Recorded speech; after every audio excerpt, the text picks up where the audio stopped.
Hi, if you are watching this video, then you have received an email from me and most likely have not completed the theme for the trout or maybe had some struggles with it. So I'm hoping that this quick video is it's going to explain not only what theme is, but what universal theme is, and then we'll talk a little bit about how to write the paragraph. And remember that you're going to be earning points for watching this video, and then for sending me a part of your theme in addition to doing your paragraph. So basically, a theme, as you can read on the screen, it's the big idea that the story's built on. It's kind of the part that you remember about a movie. So like when you think about when a movie ends, what you're kind of left with thinking about, that's going to be the theme essentially. Okay, so now usually the theme has a central idea or insight about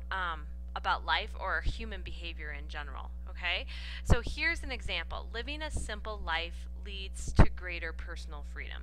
Okay, another example of a theme could be the deepest loneliness is sometimes felt when we are among friends. Notice that they're complete sentences. They're not just a subject like loneliness, or it's not a genre like horror or mystery. It's an actual complete sentence with an idea about something about human behavior and about living. Okay, in most stories, the theme is not stated directly, so that's why it's kind of challenging, because you've got to use your background knowledge and your inferences and the text to figure out what you think the theme is. All right. Now this particular assignment asks you to develop a universal theme. So what in the world does that mean? Well, different writers from different cultures often talk about kind of the same theme, and so what that means is a theme, at least a universal theme, is a generalization about life or human nature. So I think the easiest way to think about it is the second statement right here. It's certain types of experiences are common to all people everywhere. That's how you're going to know that you're looking at a universal theme. So for example, everybody has experienced losing somebody, right? It doesn't matter if you live in America or South Africa or Antarctica. It doesn't matter what culture you come from, where you live, you have experienced the loss and the pain of someone dying. So that's a universal theme. It's something that's common to everybody. Another one would be everybody grows up. So it doesn't matter if you're tall or short or black or have brown hair or blue eyes. It doesn't matter. Everybody has grown up at some point. So universal themes, the key is that they come up again and again in literature. So when you develop your theme, it can't be stuck to just the trout. Okay, it has to be something that would apply to several different books.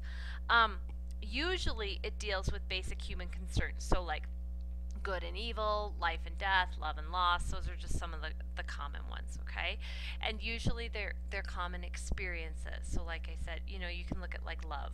All right, that's a common experience that everybody's had, and then the hope is that the theme is supposed to kind of guide you through your life.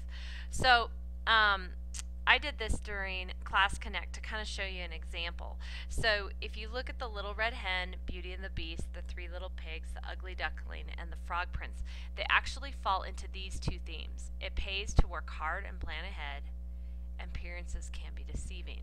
So if I switch my screen here, let me see. Oh, it's not going to show it to you. Sorry. So appearances can be deceiving works for Beauty and the Beast. It works for the Ugly Duckling, and it works for the Frog Prince. So you can see that this one theme works in 3 different stories. That's how you know it's a universal theme. Okay? Keep the following guidelines in mind as you try and develop your theme. Alright? The first is that the theme is not the same as the subject. Okay? So what I mean by that is the subject is usually a topic, and it's usually one word. So example would be loyalty or death or love. That is not going to be a theme. That might be the topic of the story. So the theme makes a revelation about the subject and then is expressed in a complete sentence. So you can see here my example.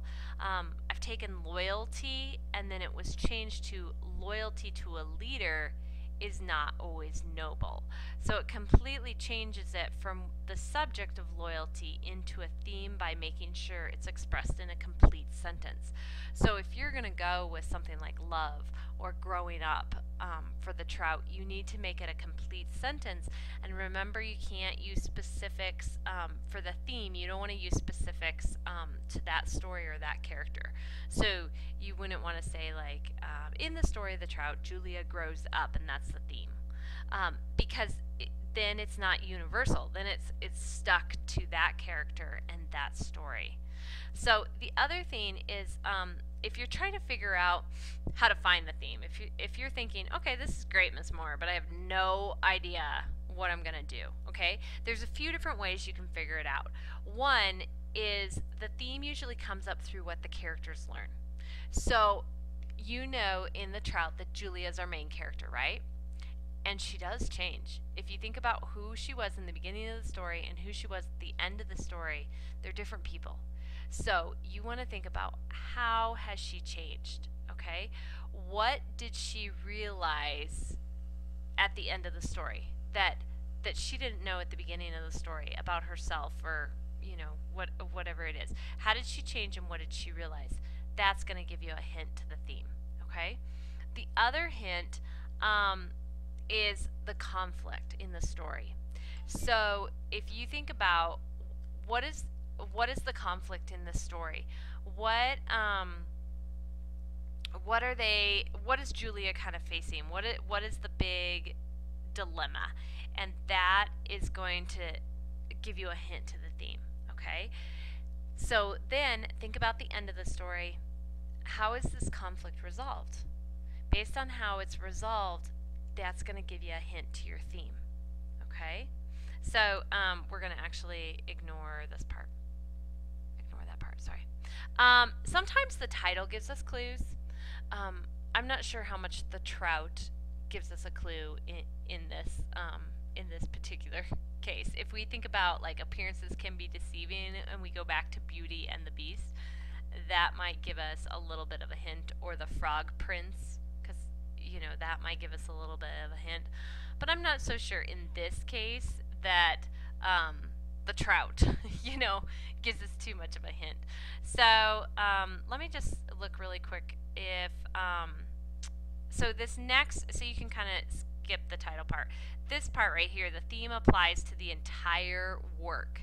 So you got to think about the entire story. It can't just apply to one paragraph or just the ending. It has to make sense for the whole story. Okay? So test your statement of the theme. Does it apply to the whole work and not just parts of it? And if you're like, yeah, that works, then you've got a good theme. Okay? Now, this is going to be important, is that there's no single way to state the theme. So some people are going to come up with different themes, and some people may even say they may choose the same subject, but they're saying it in a different way in their theme. That's totally okay as long as you can back it up with evidence. So let's talk about your actual assignment, all right? So you are going to want to download this document, and you're going to want to start by filling out this top part, okay? Pretty easy. Story title, well, the Trout. Who's the main character? Julia, okay? And then you're going to kind of start going through what I just talked about it in the PowerPoint here. So how does the main character change? What is the conflict, and how does the conflict resolve? And then what moral do you think the story is trying to teach? This is going to give you a hint to the theme. So then, what do you think the common universal theme could be? And if you're still like, I have no idea, well, we've already had Class Connect, so you can't come to that. But you could Google universal themes, and it'll come up with some general ones, and then you're going to have to think about, how do I make that apply to this story? And you're still going to have to find textual evidence, but at least it might get you going in the right place. If you're like, I'm going to use this as my theme, it might help you get unstuck. So I would recommend that, okay? Now, to earn your 10 points, all right, you need to tell me the code word from this video, which was, let's go, how about, I don't know, let's just do our code word is trout. That's easy enough, right? Okay, so our code word is trout. And the second thing you need to do is tell me what you think the universal theme is. What are you going to use? Okay, so your sentence for your universal theme.